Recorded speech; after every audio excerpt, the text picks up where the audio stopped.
Mamen. Naghahanap ka ba ng ibang luto sa chicken, mamen? Sawa ka na ba sa fried chicken, adobo, tinola, mechado, apritada, mamen? Kung sawa ka na at naghahanap ka na ibang luto, para sa'yo tong video na to, mamen. Kaya diyan ka lang, huwag kang aalis, mamen. Kasi sigurado ko, magugustuhan mo to, mamen. Itago na lang natin siya sa pangalang Hawaiian Chicken, mamen. O paano? Tirahin na natin, baka tirahin pa ng iba. Mamen, basic lang ang tirada dito sa recipe na to, mamen. Bigla ko lang siya naisip kasi parang nag-crave sa Hawaiian pizza yung anak ko. Maghahapunan na kaya medyo gawin natin ganun. Ayun, unang nilagay ko doon chicken oil kaya lang medyo kinapos. Nilagyan ko ng coconut oil, mamen. At magigisa lang tayo ng aromatics. Same na same, parang ka lang nag-adobo dito pero wala tong suka, mamen. Ayan, ang aromatics natin, isang buong sibuyas, mamen, na medium size at isang ulo ng bawang, mamen, para mabango siya. At yan, ang gisado na yung ating aromatics, ilagay na natin kagad tong 1 kilong chicken drumstick, mamen. At nilagyan ko ng paminta. Actually, kahit anong parte ng chicken, pwede dito, mamen, ha. Hindi naman ba tatanggihan pag nilagay mo.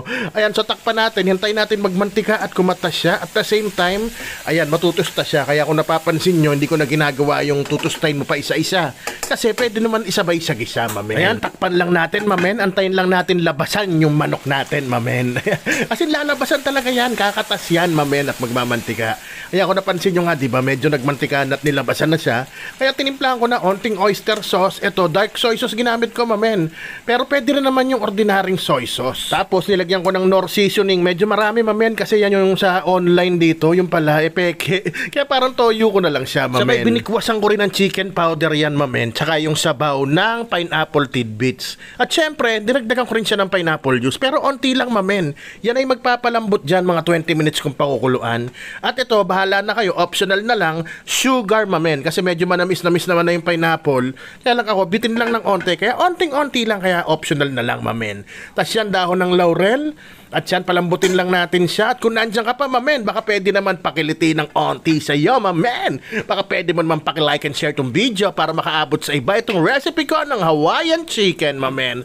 Ayan, nung goods na siya, ang bilis lang, nilagay ko na yung pineapple. At syempre, mamen, para maging Hawaiian na parang pizza, mamen, lagyan natin ng red and green bell pepper, mamen. Yun lang naman laman ng Hawaiian pizza, di ba? Pineapple, bell pepper, tsaka ham. Yung ham, mamen, yan ay parang chicken natin dito sa recipe na to, mamen.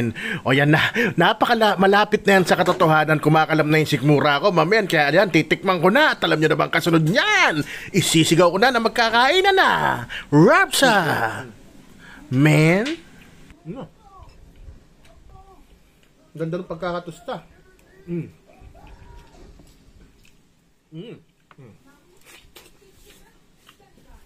Sarap ng sabaw.